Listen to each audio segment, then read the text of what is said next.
before Sudan descended into all-out warfare. And 2022 was a bumper year for Africa's third largest gold producer. There was a record 18 tons extracted, much of it at the Hassai gold mine northeast of the capital, Khartoum, but across the country as well, with allegations of, and here you see the map with the different places where gold is mined in Sudan, alleged atrocities committed by armed Russians against panhandlers in the western Darfur region.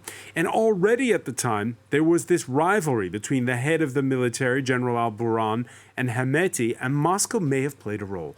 Last year, the New York Times, citing U.S. and Western sources, reported that Wagner had obtained lucrative Sudanese mining concessions that produce a stream of gold, a potential boost to the Kremlin's $130 billion gold stash that American officials worry is being used to blunt the effect of economic sanctions over the Ukraine war and propping up the ruble. There is more. In February, as Russia launched its invasion of Ukraine, Hemeti, the head of those other paramilitaries, the Sudanese ones, traveled to Moscow to give his backing to Russian plans to set up a Navy base on the Red Sea, a move Burhan refused to endorse. The Times reports that Hemeti came bearing gold bullion. Raphael Parens, let me ask you, is Wagner's main mission, as you heard Nyagare Bakayoko say a moment ago, to win the information war or to corner the gold market for Moscow?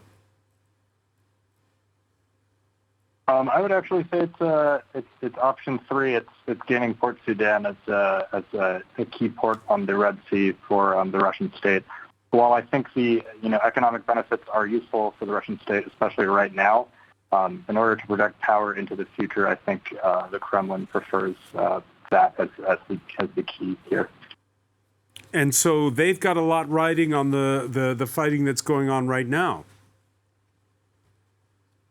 Yes, they do, and I don't think that they've necessarily chosen a side, although they've given weapons to the RSF.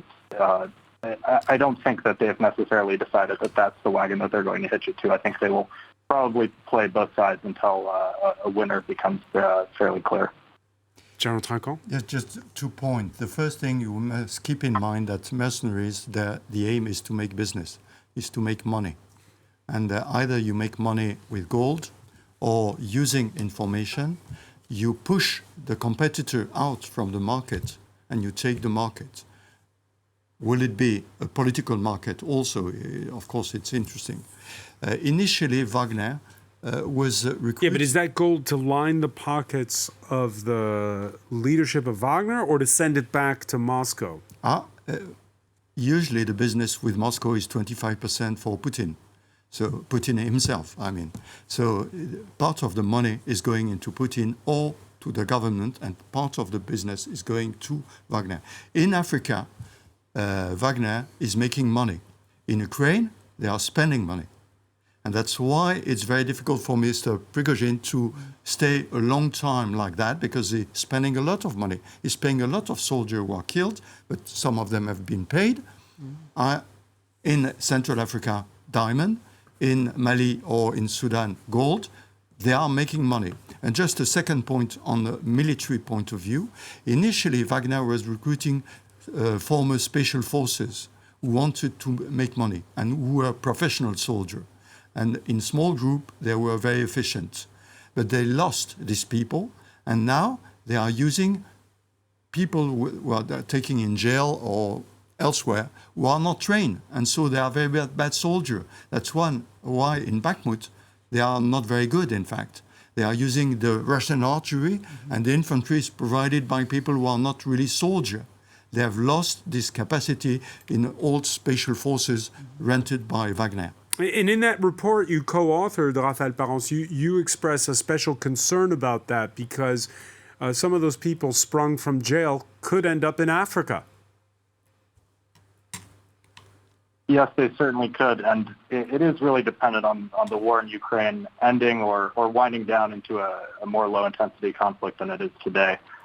Should that occur, it's very likely that a lot of these people, whether they're prisoners or ex-military, current or former mercenaries, they will have a very clear and obvious market in Africa. And it's not necessarily just with Wagner Group. There are plenty of other mercenary and private military companies on the continent that are very involved and that would definitely be interested in their services. Thierry Vircoulon?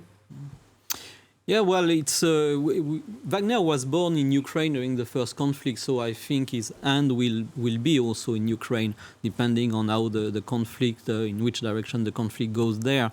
But its expansion in Africa was a kind of, indeed, part of the secret diplomacy of the Kremlin, and also to get inside the massive gold smuggling system that is actually connecting Africa to Dubai, because most of that gold is going to Dubai.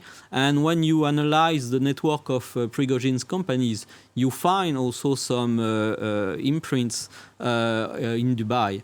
And I think, as you were asking about the issue about following the money, basically, and where the money goes, there are still some interesting investigation to do about where are those companies located, because in a report we published, we noticed that indeed Wagner Group has created several African subsidiaries in many countries, but they have also some other companies who are based in Dubai and elsewhere in the world. And so I think that network of companies will tell us where the money goes.